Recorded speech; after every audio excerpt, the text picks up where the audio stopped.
So I'm going to go ahead and call the meeting to order at 6 o'clock. Derek, do we have a flag for our Pledge of Allegiance? Okay, everyone, please join me in the pledge. I pledge allegiance to the flag of the United States of America and to the republic for which it stands, one nation, indivisible, under God, indivisible, with liberty and justice for all. I'm not sure how many were actually unmuted on that, but I saw lips moving, so that'll work. We're going to begin the meeting tonight with the public hearing on the proposed budget for the 2020-2021 school year. And our business manager, Josh Hartshorn, is going to take it away. All right. Can everybody hear me, I guess, first and see?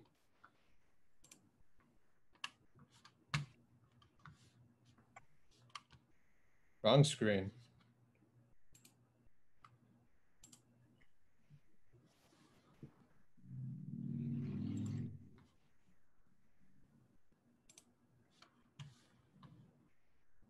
Can you guys see the presentation? Yep.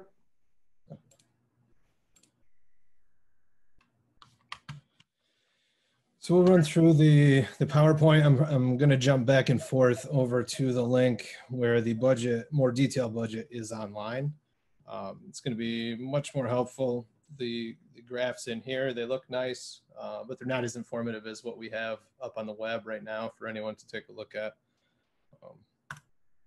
So to start with, just kind of run through our 2021 budget goals, very similar to last year. Of course, we have that looming cloud over our heads right now with COVID and how much is going to actually potentially be cut from our budget. Largely dependent. It seems like they're waiting to hear from the Fed on what the state will get from them and in turn give to us. But in dealing with all of that, we need to stay focused on what we need to do.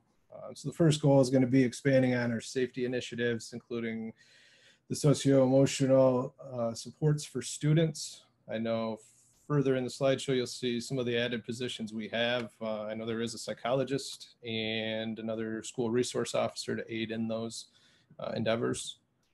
Maintain our current academic programming and continue to expand upon the educational opportunities.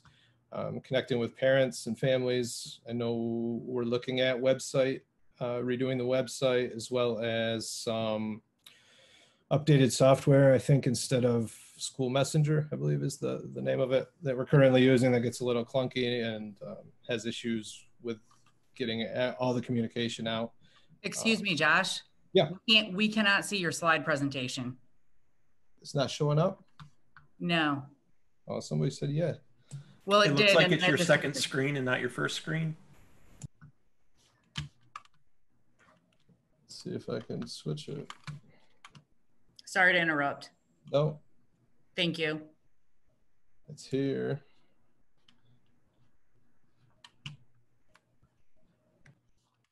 Let me try it again.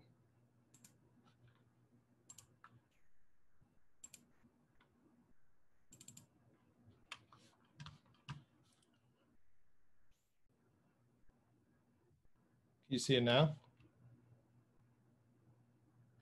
Good.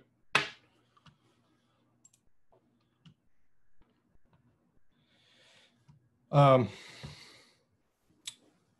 the last one was updating and maintaining our physical and IT infrastructure. Sorry about that. Is it showing the presenter view or just the slides? It is not in presenter view. It's showing all your slides off to the left. Then it has no notes or anything on the side. No, we don't see the notes. There's just links and stuff there anyway. You guys don't need to see those because I'll go over there. So the 3-part summary, well, you can see it there, and it's also going to be $344,000 in a total increase in the budget. 248 of that is in the admin costs. A lot of that is going to be from adjusting where prior employees had hit. We redid our account code structure and had some people leave that may have had some of the educational admin certifications. So they were hitting some of the TRS side of the account codes, and which would hit instruction or transportation. So in revamping our account code structure, some of this stuff is just essentially moving from one bucket to another. And you'll see the 233,000 increase over here on the capital side. And then it appears there's 137.5 decrease. And again, that's just kind of reallocating our budget surplus that would have been in there before on the program side. That was step one in the whole budget process, was just going through and taking an extremely close look with the revamp and account code structure. It was a blessing and a curse because we could see exactly where everything was hitting. But as far as historical data goes, some of the stuff would be in there, but it would just be in one large chunk, say utilities, Wiley, versus everything broken out. Now, is that stuff that we could go get? Yeah, we can go back and check our bills from years past and kind of trend it that way. This way, going forward, everything will be split out, give us a much better idea. We'll switch into the revenue side. This might be hard to do now. Josh, I'm really sorry to interrupt you again, but I think because you're using a Mac and you might have it mirrored, we're seeing your presenter slides and they're not moving rather than the actual presentation.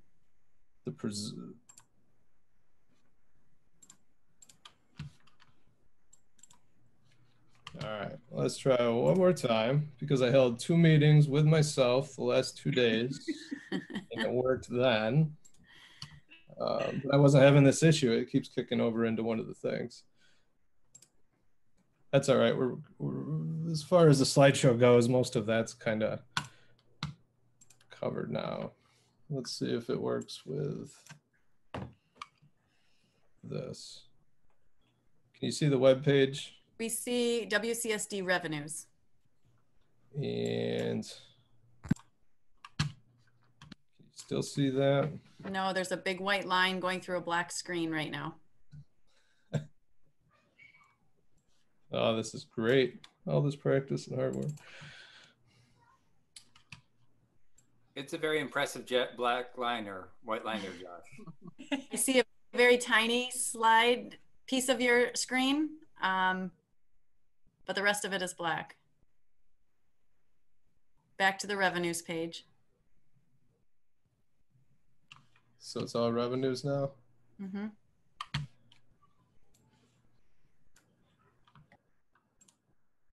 Still revenues?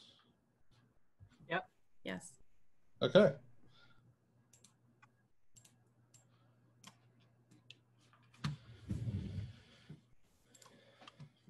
Oh, I'm sorry.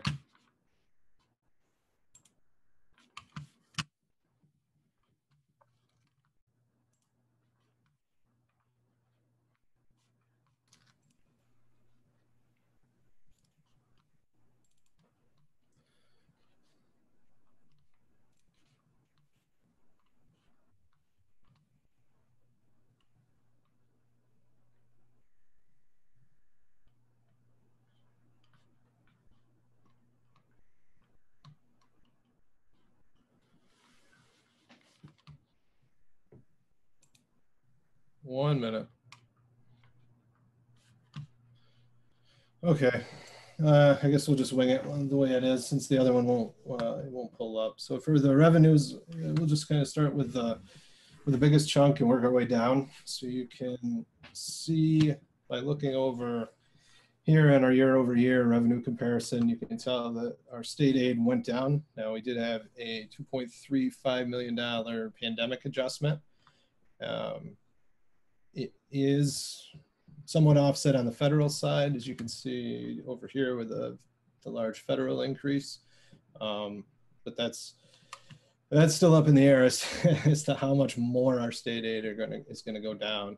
And if anybody wants to get online and dig in, this is available on our website. If you go under the business office, down under budget 2021, this is under the proposed budget.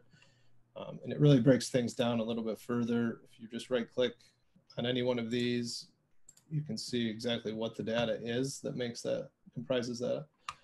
And it'll give you the line by line in our budget as far as where every dime comes from and where we plan to spend the same amount. Real property taxes, we plan on going up 2.25%, and really we could have went up 3.09%. Given the current economic environment and uncertainty, we did still need to try and take an increase because you just saw the large multi-million-dollar cut from the state, and still take into consideration everything that's going on and how difficult it may be for many people right now. You can see the appropriated fund balance is decreasing. SED really wants us to get this down closer to 4%. And we are chipping away at that, but it's also somewhat of a double-edged sword.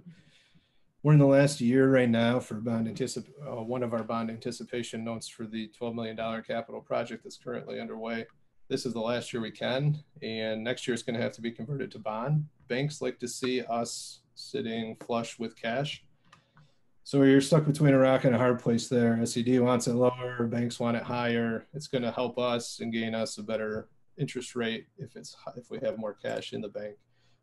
But we are trying to chip that away just so we don't get in trouble with SED. Federal sources, you can see there, those are increasing from the pandemic adjustment.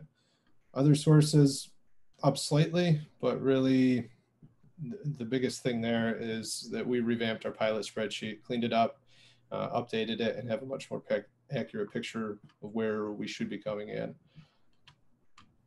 And when we go to the appropriation side, so as I mentioned before, one of the first things that we did was just kind of to go through the budget and locate any surplus and reallocate that so we had a more accurate picture, and ensure we knew exactly how much we had to invest in the areas that needed extra attention. This was helped by the account codes, and especially on the salary side. That's where there was a lot. I don't know if it was all from retirements in years past, and then we just kind of kept rolling the number forward. But we do have a much better picture now on where we anticipate coming in and being in the following year. When you look at instruction, it appears to be going down 560,000. In reality, it was just kind of the true up that I was just talking about with the budget surplus versus the projected expenses. And that actually does include a good increase to our IT infrastructure, as well as, I believe it was 18 additional positions. They're listed out later in the presentation. And you look at employee benefits, costs there up about $550,000. 411,000 of that is from health insurance. We expected a 1.75% increase there, and Social Security had a 1.6% cost of living adjustment as well. OCs did stay relatively flat, but next year we will see that fall about $1.5 million roughly, mostly because we won't have this will be the last year. 2021 will be the last year for their capital project.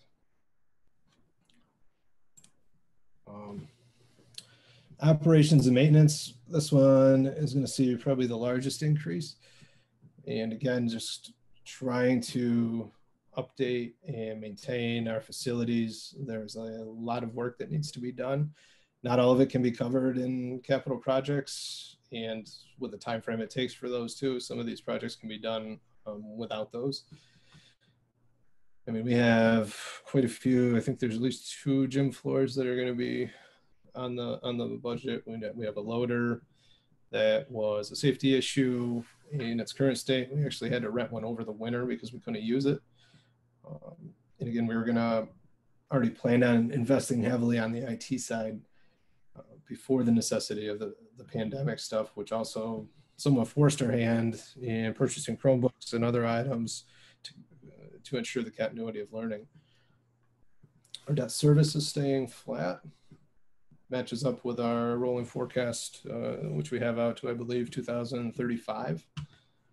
Transportation looks like it's going down a bit, and mostly because we overestimated it last year, which in turn also, so the state will say, hey, we're going to give you this much extra aid. And then when our expenses come in that much lower, they say, well, we're not actually going to give you that much aid. So we did that one a little more accurately, just based on prior year's expenses in our 1920 forecasts.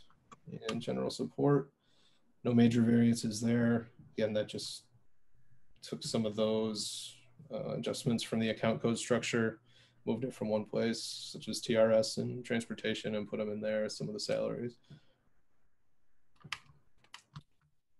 Let's see.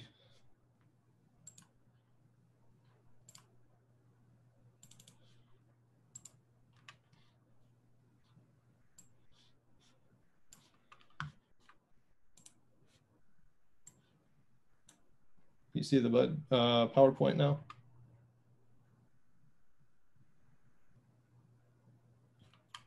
No. So that kind of goes through and covers the revenues and the expenses side of our budget. As we mentioned there, for the tax levy increase, 2.25%, max allowable could have been up to 3.09.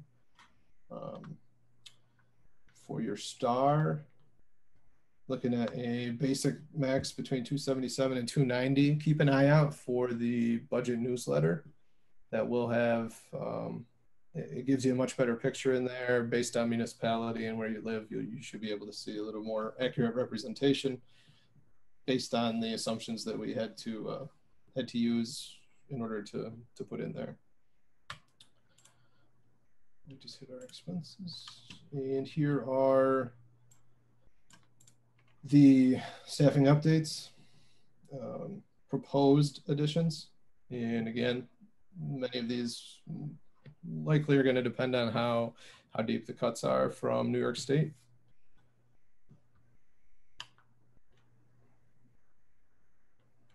And then just a reminder that the vote is technically Tuesday, June 9th. Your absentee ballots should be in the mail shortly. I'm not sure. I know Patty reached out to the printers to see when those and the newsletter were headed out. And then it just has to be back in the office by 5 o'clock on the 9th. We will have a ballot box, I believe, at least outside of the district office, in the event that people aren't mailing those in and wanted to drop it off. There is a copy of the budget book. We will print that and leave it outside as well if anyone needs a copy. Well, if you're watching this, then you have internet access and you can find it online. Again, right next to where the proposed budget that we just went through would be located. The budget book is there. And there are 2 3-year term seats available as well. And that pretty much covers it. Were there any questions? With all the switching around, I don't see my Zoom thing for the chat. Or is there anything that Patty, Stacy, anybody wanted to add? Well, the good news is that all of this information is on our website, and we actually over the weekend put a quick link. So if you go to the www.watertowncsd website, rather than try to find it, it's under the quick link. The 4th bullet down has WCSD budget. And from there, it's one click to Josh's budget book, which is 94 pages. It's an extensive amount of information, very detailed.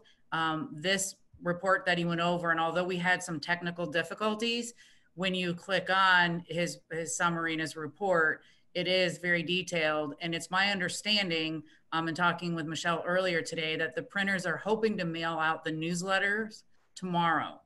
So I have some more updates with that whole process during my superintendent report at the end.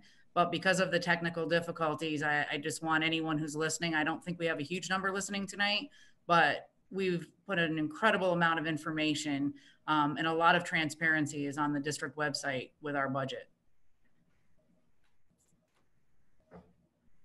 Are there questions from board members? Keeping in mind that you're all muted right now, if you do have a question, just unmute and jump in. I think we usually have something to say about contingency budgets.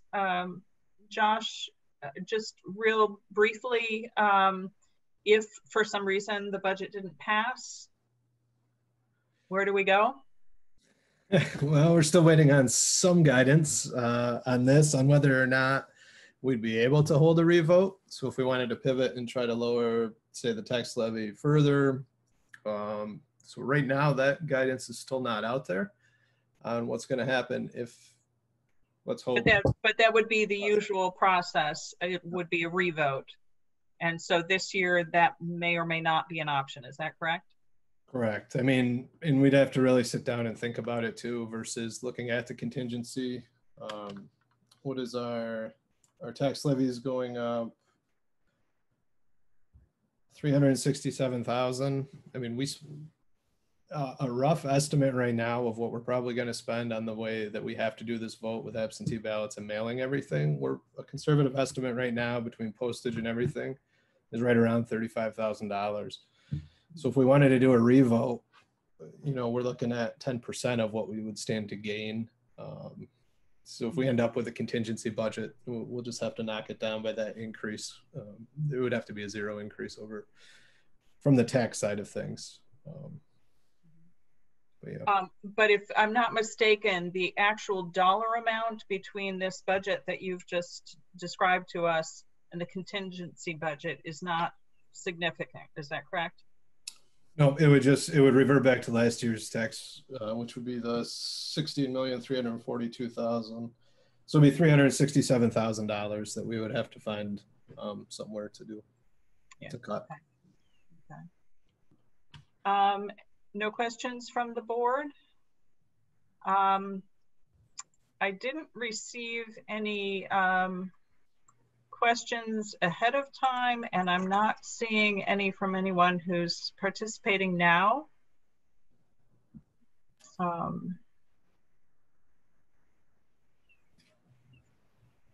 Okay. Well, then I will, this concludes the public hearing, and we will go directly into our regularly scheduled board meeting. Okay, I've got the official, there are no questions in the chat. So we're ready to move on. So shifting gears, Michelle, I'm not aware of any agenda changes, is that correct? No changes. Okay. And as I said, I received no emails regarding anyone who wanted to make a public comment. So we will move then into communications, and there are 2 tonight that I'm aware of. Yes. Beth, did you want me to go ahead and present on those, or did you want to say something briefly on each, or what would you? Why don't you go ahead and read what you have? Okay. I do have the, from the New York State School Boards Association, the Board Excellence Award to Nancy Henry, Watertown City School District, for participation in the New York State School Boards Association Leadership Development Opportunities, totaling 150 points for 2020. Okay. Way to go, Nancy. You know, and this does represent, you know, a commitment of time on any board member's part to whether it's attending in-person meetings, which hasn't happened in the last couple of months, online trainings, virtual meetings, webinars, whatever. So that is, it is something that we really appreciate, any board member reaching that milestone. And we'll make sure that you get your colorful certificate to add to your wall. So congratulations, Nancy. I'll unmute. Thank you very much. I also have the New York State School Boards Association, New York State mandated school board physical oversight training and board governance training for Jason Harrington. Awards for both of those. Excellent. Thank you. And, you know, some of you have been on the board long enough to have forgotten those early days, but it is a requirement within the first year board service to have, you know, a full training on governance and another major session on finances. So Jason, congratulations for getting that done. Thank you very much.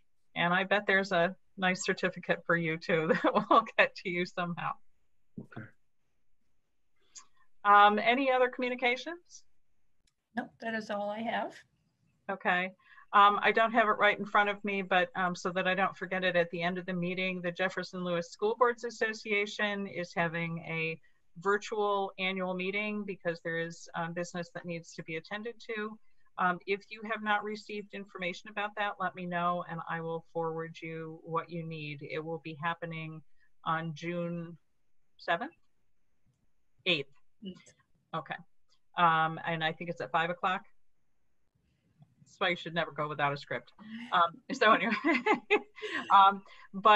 it will be a short meeting, but you know, officers are elected and budget is approved and there are changes recommended to the bylaws that will need to be voted on. And this is the setting for that. So just let me know or check in with Michelle. She's got all that information too. Mm-hmm. All right, moving on, board and staff reports. We're going to hear from Chad Fairchild and Aaron King on graduation options. Hooray. So thank you all for letting us to be here to share with you the different things that we've thought of. Our graduation ceremonies and festivities will constitute basically two different takes on it.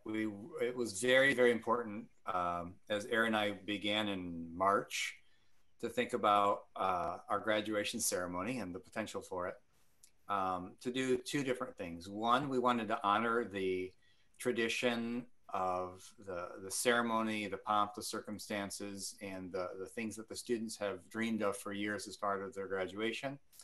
And two, we really felt very strongly about making sure that we celebrate together in some way, shape, or form our students and that they feel celebrated and cared for and loved by us as a school district and as a community. So Aaron and I, we got to actually, I remember we walked over to Case in March brainstorming using the field because the field's outside and we could do really cool stuff. And we had a great time thinking of all the amazing things that we could do outside until we learned that we couldn't. So then we thought of Patty and other people had shared with us about outdoor movie theaters and we thought, oh, that could be really cool too. Except at the end of June, it's 10 o'clock before it gets dark. And plus you can't have a bathroom. And if you're inviting a minimum of 500 people there and you can't have a bathroom and you have 200 people's names to call off and some speeches, that's probably not going to work very well. So then we thought we could maybe do our own ceremony with running boards trucks here at the high school and Case and Wiley, and we have a big parking lot, people can be in the cars. But if you do that during the daytime, then it's really hot in your cars and people still aren't allowed to use the bathrooms because that's what the health department was telling us. So we had to get creative again a couple more times to come up with what we've decided. So Aaron's going to share with you the first part, which is the how we celebrate our students in person and yet COVID compliant. And that we met with the mayor, city and county officials on that last week and shared the plan with them and got their blessing on it. They said, hey, well, it meets the criteria and it does it well. So feel free to move on with it. And so you are our next step of moving on with it. You need to, give us your feedback and make sure that you're in the know. So Erin, would you like to take over from here? Sure. So the first part of our graduation festivities will begin on Saturday, the 27th at 11 o'clock, which is our typical graduation celebration time. And the first part that we are going to begin planning for is a parade for our students and families. We are planning on staging the parade up at the old Kmart building, which is the Samaritan parking lot, right up above our campus. And we plan on having each student meet up there to begin our parade. And each student will be able to decorate a car and choose which family members they would like to have ride with them in their vehicle. We plan for the students to be riding in the passenger front side of their car, so that they'll choose who will drive them. Hopefully a parent will do that for them, so that they'll be able to focus on being focused on the parade and celebrating in the parade themselves.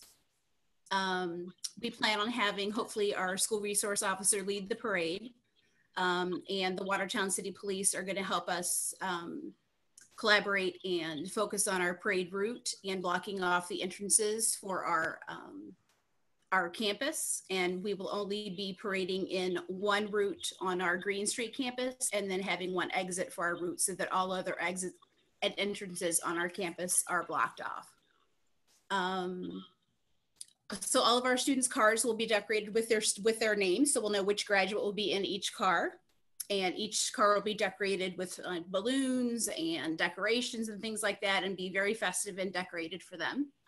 And they'll come right down the Washington Street route and come in our Green Street exit, so that they will be parading around on our Watertown district route that we have mapped out for them.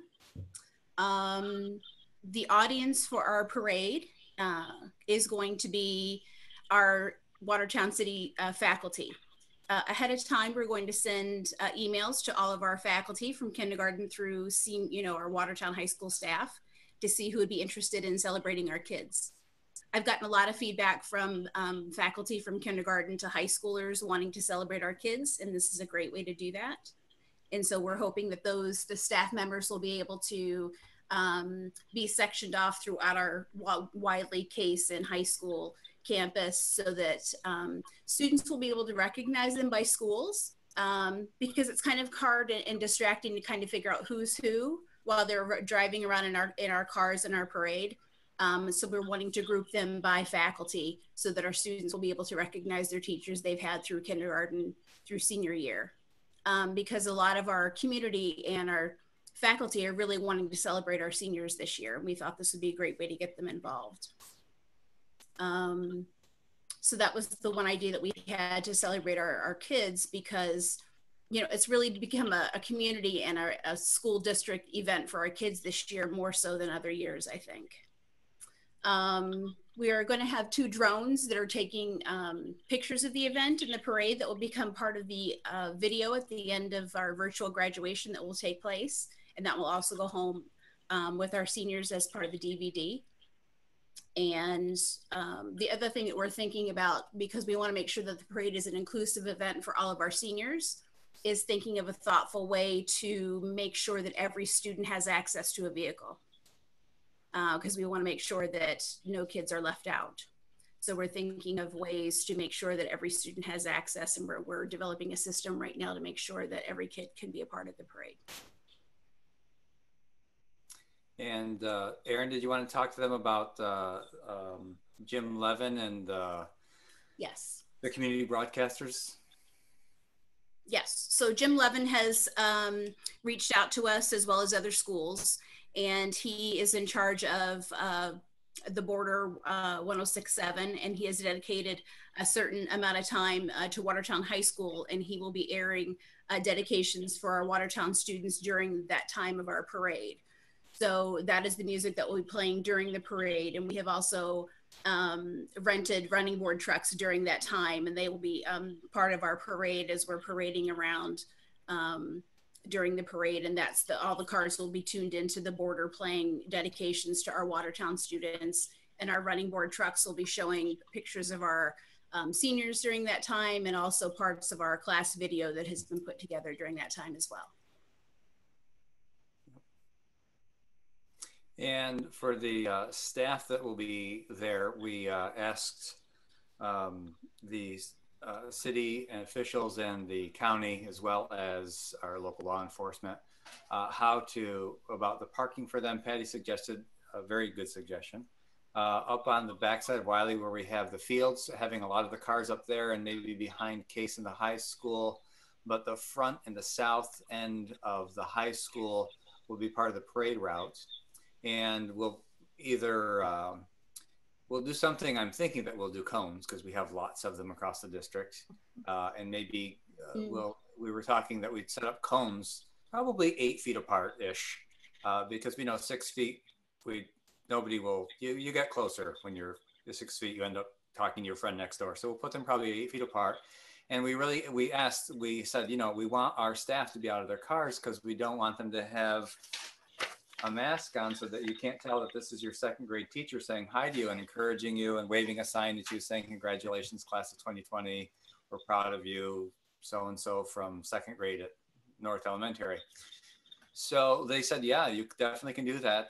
You can have people outside as long as you're having them more than 6 feet or more apart. You can have the masks off, and in that manner, we can have 300 or 400 staff member around, as many as like to be there, around the perimeter of the parade.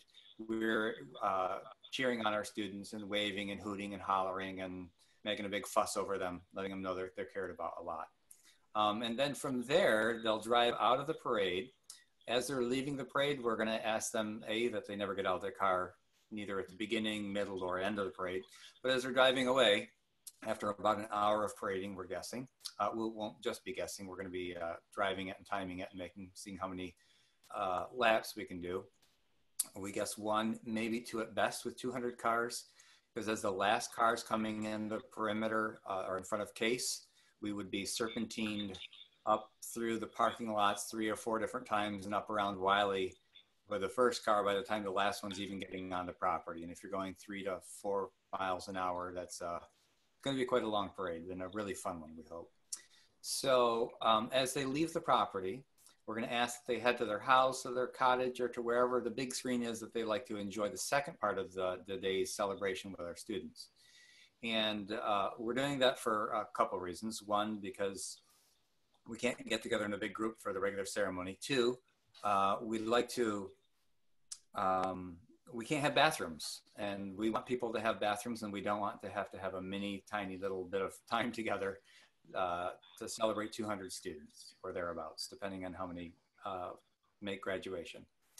So we're guessing around 200. And towards that end, so we'll invite them to go and have some drink and some food and celebrate with their student in front of their big screen. And at 1:30 is what we're thinking. If the parade ends at noon, we give them till 1:30 to get back home, get their drinks and their big screen TV on and all that stuff. We could choose 1 o'clock, but I'm just thinking probably an hour and a half if they need to travel a little bit more. If the parade ends up going a little longer than expected, I don't want them to feel rushed and to be stressed over the second part of the ceremony. By the way, the parade, we're hoping to live stream it also so that people out of town can see it. And of course, as Aaron said, we're hoping to record it and give that recording to our students also. So when they get home, they get to their big screen, we're gonna ask them to keep their caps and gowns on, or at least their cap and their mortarboard and their tassel. And normally on the 15th or the 14th of June, all of our students come to the auditorium, and we have a class day celebration for our seniors, where we do slides and we do music presentations and all different fun manner of activities for about an hour with them, and celebrate their 4-year career here. So we will be doing that online, pre-recorded. Jessica Hayden is putting that together with us, for us, or helping us with that. And so that will be the beginning of the online piece. From there, we will transition into Pomp and Circumstance, or whatever the song is for the processional. And then we'll have the tradition of speeches. Val and Sal will do their speeches, Patty, myself. Oh, by the way, I forgot to tell you, you're all invited to the parade because you are a part of us and a big part of us. And if you come, we already have special spots in front of the building where we'd like you to stand and wave to our students and congratulate them. So any of you that wish to come, we have a spot set out for you. So please feel free. We'll have a cone ready for you to stand by. And you don't need a mask. Special cone. Special cone. So the pomp and circumstances will have the traditional ceremony piece of it. However, when we read each of the names of the students, we thought we really want to make it special for each of our students. So we watched JCC's presentation for their students and got ideas from there. Karen Freeman did a beautiful job preparing that, and she really gave us some good information on that. She took care of JCC's. And so we are in, as of tomorrow, we will be inviting our students to come in next week, June 3rd, 4th, and 5th for some different photo shoots. On the auditorium stage, that will be fully decorated just like it normally would be during graduation day. We'll have the lights, we'll have the flowers, we'll have the pedestals. We'll invite them in small groups of about 20 students to bring a parent, guardian with them. It's a large space, so it'll be easy to keep them spread out, and each of them, one at a time, will get to come up on the stage. And instead of doing a video, which could be awkward and then really hard to stitch 200 of those together properly, we'll do a photo shoot and do stills. We're inviting them to bring a little sign that says, "Hey, Mom and Dad, thank you so much. We love you. Couldn't have made it without you," or to hold a bouquet of flowers up there. We'll give them the cover that we give each of our students for their diploma to hold, just as if they were getting it up there posing for a picture. We will not be up there with them. They will be by themselves up there, getting their picture taken. Their parent or guardian can be there taking pictures and videos. We might even have a video going in the background to send as bonus material for them.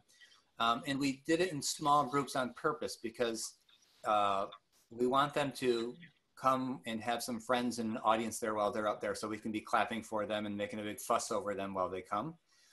Erin has put together a group of parents and teachers, and we're hoping to spoil each of our seniors in the different groups that they come in with some food and some snacks and maybe some swag that we can give them, so that they feel honored and can just have that moment of theirs up on stage, taking pictures and getting that for their experience. When we asked, and the reason that we want to make that happen for our students is we asked our seniors, how do you feel about the stage piece of it? And they're like, it's really, Mr. Fairchild and Ms. King, it's really important for us to get on that stage. That's what we've been dreaming about for our careers, and walking the stage is really important to us. So we want to really make that an event for our students, and so we'll be doing that the week of June, the days, the 3rd through the 5th of June. We'll also be setting up the big banner outside that says Watertown High School Seniors, and it's the huge purple one that we put out front, and we put balloons next to it. We'll be doing that also for those 3 days, so that parents can go out there and do the pictures with their students. So that's what we'll be doing with the voiceovers during the ceremony. And then at the end of the ceremony, we'll have Patty do the turning of the tassel and pronouncing them the graduating class of 2020. Any other speeches that are supposed to happen, we want to happen as part of that. And we'll finish potentially with, if we have some different teachers or groups that would like to do some shout outs to our seniors and congratulate them, or any of you that would like to shout out to them. JCC did a really cool thing at the end. They had different departments that did they did a Zoom meeting like this, but then they recorded the screens, and the different departments and teachers would say really nice things to the students and congratulations and just good celebratory stuff. So we're thinking we could make that a part of it. And that will be the ceremony, the conclusion of the ceremony for our students. We will mail them their diplomas, checks for awards that they've earned, or not awards per se, but the scholarships that they've earned. We'll include a DVD of the ceremony itself, and on that DVD we'll also burn the parade piece of it for our students, and try to get them all their materials. The yearbooks won't come in until mid-July.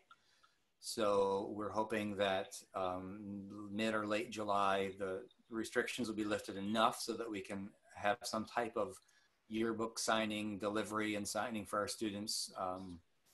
if at all possible, and still be COVID compliant. So we're still a little, we're very, well, not very hopeful. We're hopeful for that. We don't know how hopeful we're allowed to be, but we're hopeful that our students will be able I'm to very get hopeful. together. So Very. questions for Erin and I? No. I'm amazed at the complexity of this plan, but I have no doubt that you can carry it off. And, you know, we will do what you need us to do. I'm pleased that the city and the county are behind this. I know every district has their ideas about what they're going to do, but with a school district as large as ours and a graduating class this large, we just can't do some of the more personalized things that the little schools do. So, you know, thank you for considering all the elements of the process. Sure. Thank you guys. And thank Patty for making that possible and for coordinating with the city and the county for us, because we did not want to get ourselves in a bad position. So we really wanted to make sure that we were hitting the mark before we present it to you and to the public. And so it's nice to know that we have hit that COVID compliant mark and done it appropriately. So thank you guys. All right. Thank you. So, and yeah, thanks for taking the time to be with us tonight and make that presentation. Sure. Thank you. Thank you. And I think that was the only presentation tonight before we move into business. We have items for consent agenda that Michelle will kind of regroup and shift gears and get us onto the business path. Get started. Okay. Resolved that the consent agenda items A, B, and C are hereby approved. Okay, can I have a motion to approve those? Maria. Nancy. Maria and Nancy. Okay, and you know, again, consent agenda is routine items. These are you know, reports and minutes. So all those in favor, please raise your hand. Any opposed? Same sign. Motion carries. Thank you.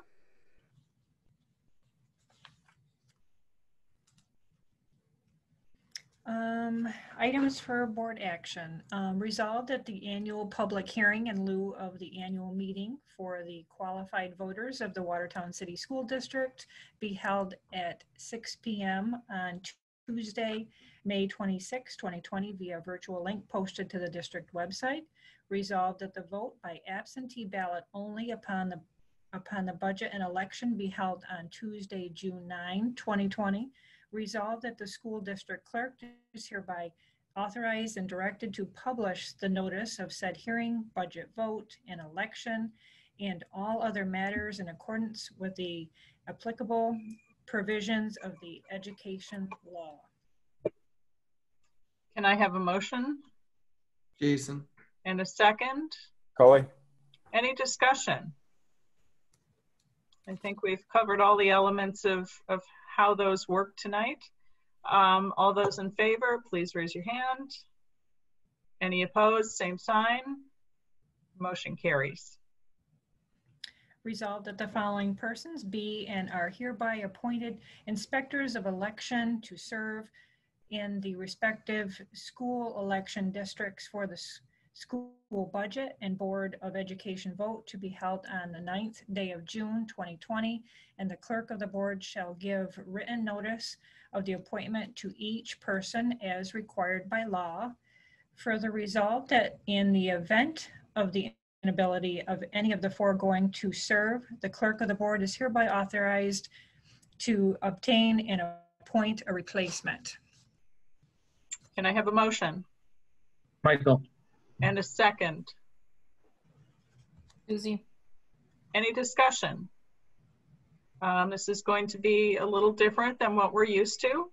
We have no idea how many of those ballots are going to actually be returned.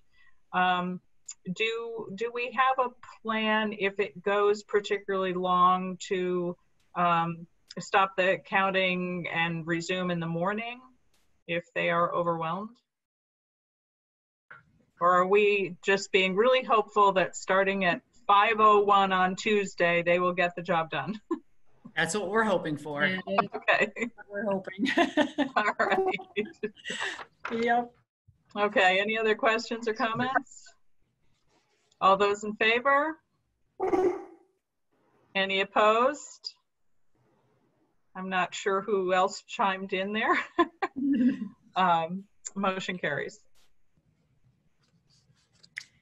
Whereas the Board of Education of the Watertown City School District has solicited bids for the prime contractors for construction services in conjunction with its Smart Schools project, New York State Education Department, and whereas the bids were received and opened on April 30th, 2020, and whereas the project architect, BCA Architects and Engineers, reviewed the bids and bidders' qualifications for the project, discussed the project with the lowest possible bidders, and by letter dated May 14th, 2020, subject to the options set forth therein, has recommended award of contracts to the following bidders as one option: electrical contract, Watson Electric; security contract, Day Automation; telephone and network contract, Converge One. Whereas the board accepts the recommendation of the project architect and determines that it is in the best interest of the school district to accept the bids and award the contracts as recommended by the project architect. Now, therefore, the Board of Education hereby resolves to award the following contracts for the project: electrical construction contract, award of contract to the low bidder, Watson Electric Incorporated, which includes deduction alternatives associated with the general office reorganization. Number 2, security contract, award of contract under New York State Office of General Service contract number PT68783 to the low bidder, Day Automation. Number 3, telephone and network contract, award of contract under National Cooperative Purchasing Alliance contract number NCPA 01-97 to the low bidder, Converge One. All other bids received in connection with the project as described in the project architect's recommendation letter dated May 14th, 2020, are hereby rejected by the Board of Education. The board hereby authorizes the superintendent of schools, the president of the Board of Education, or the designee to execute contracts for the project in compliance with its resolution and the bid solicitation, and take all actions necessary or convenient on behalf of the board to enter into the said contracts and complete the project. This resolution shall take effect immediately. Okay, let's take a minute to walk through this, starting with a motion. Maria. And a second. Michael. So let's have some discussion about what this actually means. So Josh, from my understanding, does this mean, so just from my understanding, does this just mean that some of our bids came in higher than we anticipated, so we're only taking part of them, and then we rejected part of them and we have to go out and bid the part that we rejected? Is that correct? Yeah, that's correct. The electrical, well, the ones that are on the proposal right now are the state contract pricing, so that's not going to change in the near future. And the electrical that we can actually get the stuff in, like the phones, and get work started in the summertime. The other stuff with the mechanical and plumbing, those came in a little bit higher, and BCA felt that we could, since that stuff wouldn't actually happen, we can wait, go out to bid on that and get a better price, because I forget which one it was. Betty and Kring, they came back like as much as we had budgeted for the whole project. They were super high, and they were the only bidder on one of those. So it's in our best interest to take the ones that we have, because the pricing was good on those, and then rebid later at another date the others. do we have a time on when we're going to rebid, or do we need to discuss that? We can just, I want to say it was the fall when Brian had mentioned, but I can get a date from him, or at least a time frame for our next FAF meeting. Okay. Any other questions? You know, as long as we do have that flexibility with the timeline, you know, we will have some committee meetings and some board meetings, you know, between now and the fall. As long as we've got some bids that we're already okay with that we can move forward on. So, any other questions or comments? All those in favor? Any opposed? Okay. Did you catch that one, Michelle? Okay. All right. That motion carries. We'll move on to the next.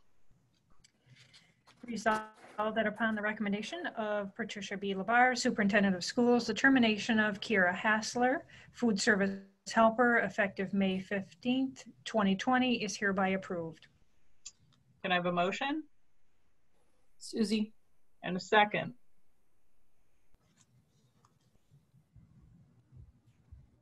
Nancy. Nancy? Okay. Yep. Any discussion? Anything that we need to know, Tina, that isn't self-evident from the motion? Okay. Okay. All right. Then all those in favor? Any opposed? Motion carries. Be it resolved that upon the recommendation of the Superintendent of Schools, Patricia B. Labar, the Board of Education hereby approves the following: retirement, appointments, permanent, non-instructional. Okay, so a slightly smaller personnel report this time around, but I need a motion. Jason. And a second. Michael. Any discussion? All those in favor? Any opposed? Motion carries. Resolved that the Watertown City School District Board of Education amends the 2019-2020 school calendar as follows. Whereas pursuant to educational orders, executive orders 202.11, 202.14, 202.18, school districts must continue to provide remote instruction for students, meals for students, and childcare for essential workers every weekday between April 1, 2020 and May 15th, 2020, even if the district is scheduled to be on spring break during that time. Whereas the Watertown City School District was in session on April 10th, 2020, Good Friday, and April 13th through the 17th, 2020, spring recess, be it resolved that Thursday, June 18th, 2020 will be the last day of school for the 2019-2020 academic school year. I'll entertain a motion. Coley. And a second. Susie. Any discussion? Patty, anything you need to add? No, just this, because the governor expected that we would work on Good Friday and through the spring recess, those 6 days. So we've met our 180-day requirement, and therefore we needed to do the calendar change. This also complies with some contractual agreements that we have in our district as well. Great. Any other questions or comments? All those in favor? Any opposed? Motion carries. And that is the end of the resolutions. Okay. Then we'll move on to the items for discussion and hear the Superintendent of Schools report. I'd like to start off by thanking Josh for his presentation tonight on the budget. And I'm sorry we had a few technical difficulties, but we have a lot of that information, as I said earlier, on the website. And for people who may have turned in a little bit late to our meeting virtually, I know that we had several people join after we started. So please check out our website It's www.watertowncsd.org. We have posted a link again on the left side under quick links. It's the fourth bullet down, WCSD budget. And with that click, you will be directed to the 2020-21 budget newsletter, which will be hopefully going out in the mail tomorrow from our printer. You'll see Josh's budget presentation. And then again, there's a budget book that's 94 pages with plenty of details. You know, if you're interested in really digging into the budget, it's very transparent. So thank you, Josh, for that. I'd also like to thank Mr. Fairchild, Ms. King, and their committee of students, staff, and parents for the work on the plans for celebrating our seniors. I know for Ms. King in particular, this is, you know, it was a difficult task for her to take on as an administrator, but she is also a parent of one of our seniors. So I wanted to thank her and Mr. Fairchild both for working through this together, and also wanting to reach out and thank the Watertown High School staff for delivering the lawn signs to our seniors last week. I see them out and about when I'm walking through the neighborhoods. And I also saw a lot of the pictures that were posted. They're on our website as well and on our Facebook. And I think the smiles on the students and the staff faces says it all. So thanks and kudos to the staff and everyone for making that possible. As Mr. Fairchild said earlier, we did have a meeting with the mayor. So I'd like to thank Mayor Jeff Smith, because he coordinated the meeting with our city manager, Kenneth Mix, and the county officials. We also had Bob Hageman and Scott Gray to assist us with, you know, just making sure that we're COVID compliant. Mr. Hageman reached out to public health after the meeting and reviewed the plans with him. So we also have Jefferson County Public Health that has reviewed the plan as well. And finally, we'd like to thank Samaritan for being partners with us, for letting us use, you know, their property on Outer Washington Street so that we can stage our parade. And I would be remiss if I didn't thank all of the other people that have reached out and offered to support our graduates in one fashion or another. So, you know, community broadcasters reached out early on, and they're going to be broadcasting that day. So we have a lot of people to thank, and over the next few board meetings, we'll make sure that we're giving a special shout out to all of those who have been crucial in making this happen for our seniors. Speaking of seniors and exciting times, I want to talk a little bit about the Seal of Biliteracy. And the New York State Seal of Biliteracy recognizes high school graduates who have attained a high level of proficiency in listening, speaking, reading, and writing in one or more languages in addition to English. So the intent of the seal is to encourage the study of languages, to identify high school graduates with language and biliteracy skills for employers, to provide universities with additional information about applicants seeking admission, to prepare students with 21st century skills, to recognize the value of foreign and native language instruction in schools, and to affirm the value of diversity in a multilingual society. So this year's students had an added challenge and maybe perhaps an advantage because projects were presented virtually rather than in person. And so some of our students might not like those in-person presentations. So maybe that was an advantage for them to meet virtually. So it is an honor and my pleasure to announce that 3 Watertown High School students successfully earned their Seal of Biliteracy on Friday through virtual presentations. And I'd like to congratulate Dwin Wynn, who presented in Spanish. And although I didn't really understand a word of what he said, it sounded great. Then I also had the opportunity and pleasure to listen to Angela Maldonado and Luis Pena, and they both spoke in English. And I've been watching these in person the past couple of years, so it was very interesting to watch these presentations virtually. And although some of the students did experience some technical difficulties, they continued right on, persevered throughout, and did an outstanding job. And they were all successful in passing and receiving their seal. I'd also like to give special thanks to Miss Annalise Foltz and Mrs. Kristen Lake for their work in assisting the students to this high level of achievement. As Ms. Foltz said in a follow-up email, and I think this kind of sums it up, it was a really special day. I think especially because in the season of coronavirus, there's a lack of closure for the students and teachers. But this was wonderful to be able to celebrate an accomplishment that the students had worked hard on all year. So that was really kind of exciting. And Stacy and Tina were able to join me virtually to celebrate in our students' presentations. Moving on in celebrations, once again, I'd like to thank the entire food service staff as well as all of the other staff that have supported our breakfast and lunch programs. We have now served almost a total of 94,000 meals since this started in mid-March. And finally, my last celebration for this week is to thank the district office staff and the building administrators for working so hard through this new normal. I'm extremely proud of the entire team for working together while apart in meeting the needs of the students and families. This was a huge, unexpected undertaking, and we are continuing to work together to support our students, families, and each other. So updates and things that are in progress since we last met on May 5th. Business in the new normal, here is where we are today, and it again is the perfect place to start. So we've moved into the phase to complete the end of the year routines that would normally take place in what we would call a normal year.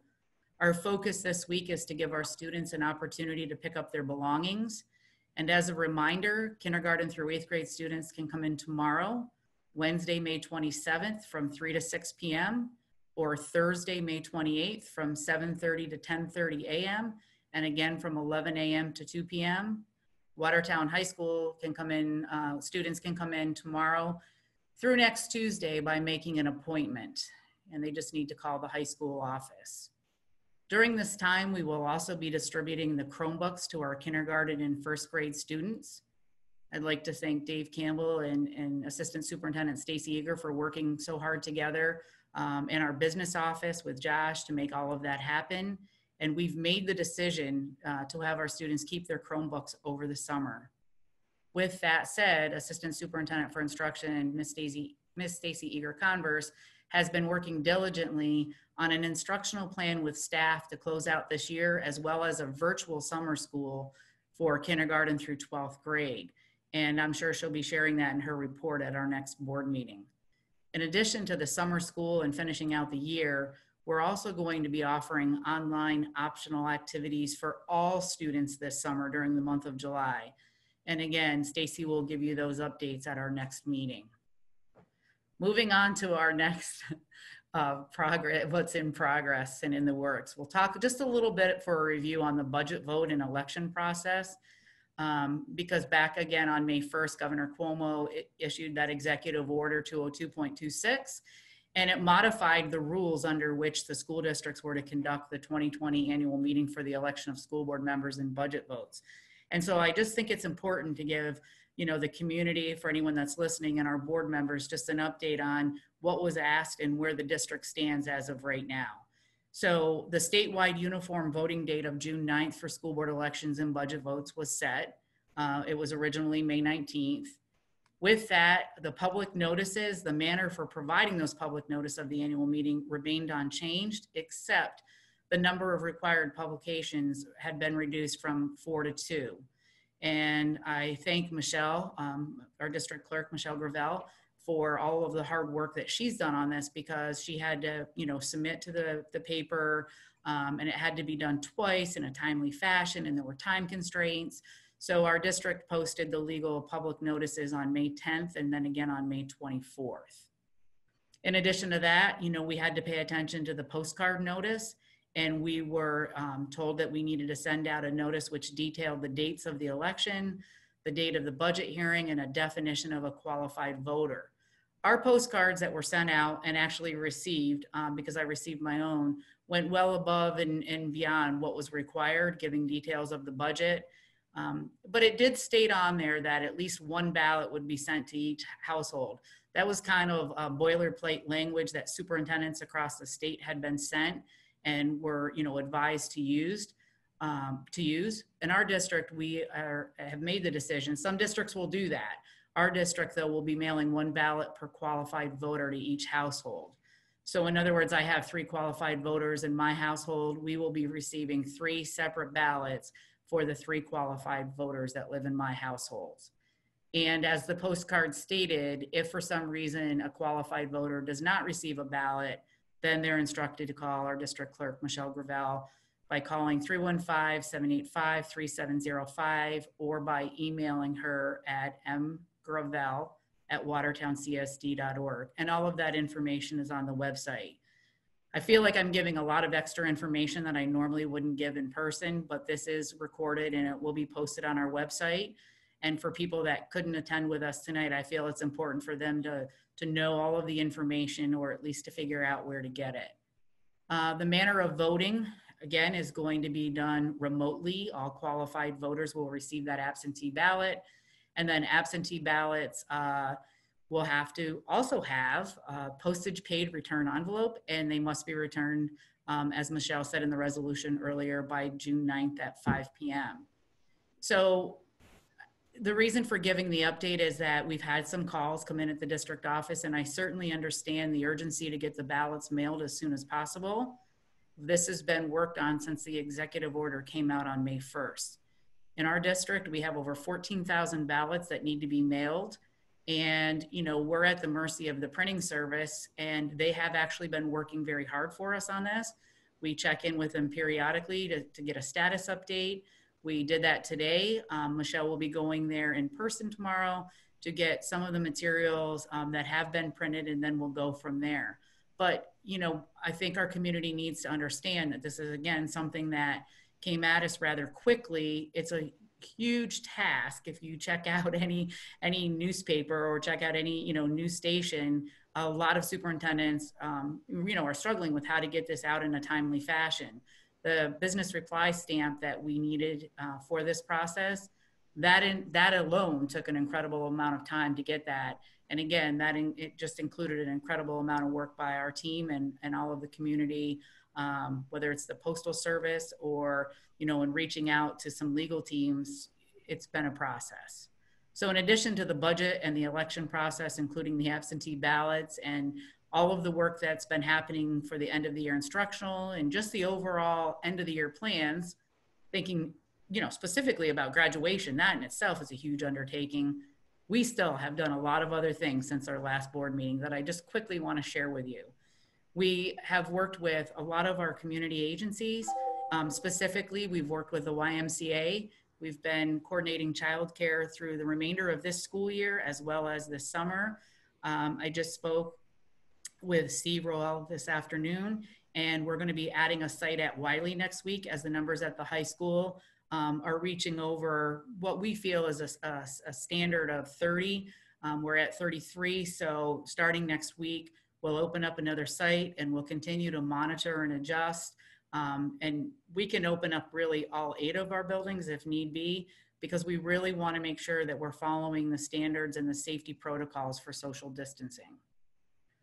Our team has also started initial conversations with WPBS on data casting, and that's something that South Carolina is using right now to get information out to students through cable TV. They're doing that in place of the internet, but this is just ground level work and just sharing with you some of the community partnerships that we're really starting to look more closely at and moving forward, because we don't know what's going to happen in September, or if we get to come back to school in September, you know, what will happen if there is another outbreak. So we're just trying to look in and explore more options if need be. We also have spent some time working with food service. Craig Orvis and Mary Hughes and I met with some members of the Community Action Planning Council to start to just brainstorm different things for summer food distribution. The Watertown City School District will run a summer feeding program. And although it won't be exactly the way we've done it in the past, we're working out details, and we will be serving food this summer. We'll have more details as Craig and Mary and their team work through, you know, some of the different things that they need to do to make that happen. Again, and trying to work with our partner, the Community Action Planning Council, to spread it out a little bit further. And then in the broader sense of community, Principal Fairchild and I had a virtual interview with a reporter from the New York State School Board Association on the plan for the district's graduation ceremony. So that should be coming up in one of their upcoming editions. We've also been working with the Mohawk Regional Information Center on a new app that we plan to release in the fall called Parent Square. And this is simply just an effort to increase parent communication And through the Central New York Regional Information Center, we're working with them on designing a new website that works really well with Parent Square. And again, it just is better for overall communication for our families. Assistant Superintendent for Personnel and Student Services, Ms. Tina Lane, has been meeting virtually with our school nurses and district physicians to discuss protocols for our students, as well as our student athletes. So we're waiting on some state and federal guidance. For example, we're waiting on, immunizations and what's normally required, maybe what's normally required for sports physicals, and, what will that look like going forward. So as we receive the as we receive the guidance, it will be shared with our medical staff that we're working with through Samaritan. And then as we develop plans for the return of students, whenever that date may be, we'll make sure that all those protocols are put in place. In addition to that, we've been conducting interviews virtually, and I had the pleasure of sitting in on the ones for the phys ed teacher. And today, Stacy, Tina, and a team of other people had a full day of working on interviews for elementary. So I haven't had a chance, because I think went almost right up to when the board meeting started, since early this morning, to see how those things went. But at a check-in this morning, it seemed like things were going really well. In addition to that, I had the opportunity to participate in SUNY Potsdam's virtual career day. We had over 100 people, mostly teachers, students that were training to become teachers and superintendents, and we were giving advice on interviewing, especially in a virtual world. So that was kind of interesting.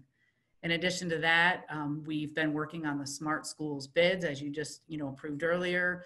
We have bi-weekly meetings for the entrance and security upgrades that we're finishing out on our last capital project. And if you've had an opportunity to drive by the Watertown High School, check out that new sidewalk. It looks amazing. A few other meetings. We continue to meet with our administrative cabinet. We've done a second session with Gwen Incorporated, and the focus last time was thriving through change. And we have another one coming up next week on trust. And finally, it's always good to continue to work with and have weekly and sometimes maybe twice a week meetings with our Jefferson, Lewis County superintendents.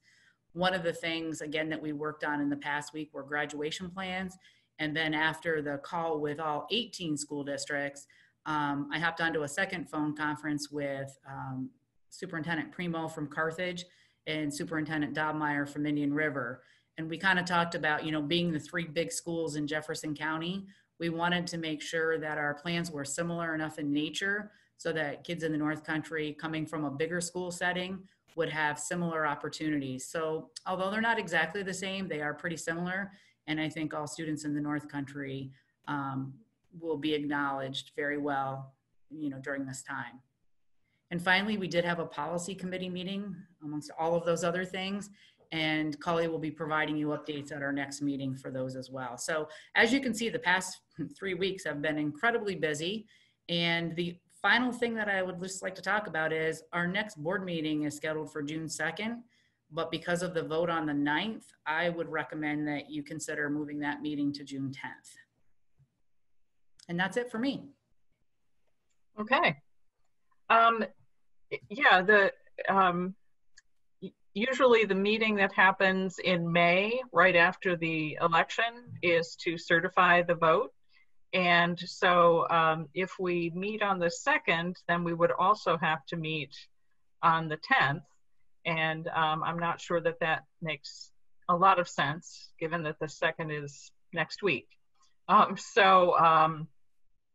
If you are all okay with us adjusting that, we will meet on the 10th instead of the 2nd. Flag me if you're not okay with that. All right, yeah, I think that makes a lot of sense. But finance, audit, and facilities would still meet virtually on the 2nd? Yes. Okay. All right. So we've jumped ahead just a little bit. Just a note to the rest of the members of the board that even though we've lost a lot of sense of what day it is and what month it is and what season it is. We are at that point where we need to do our year-end evaluation with the superintendent. And so look for the materials on the board-only site for that. And we will have a conversation at the next meeting. So I think that covers all the dates. Are there any other items that are not on the agenda that someone needs to bring forward? No? All right, then I'll entertain a motion to adjourn. Coley. And a second? Nancy. Any discussion? Okay, all those in favor?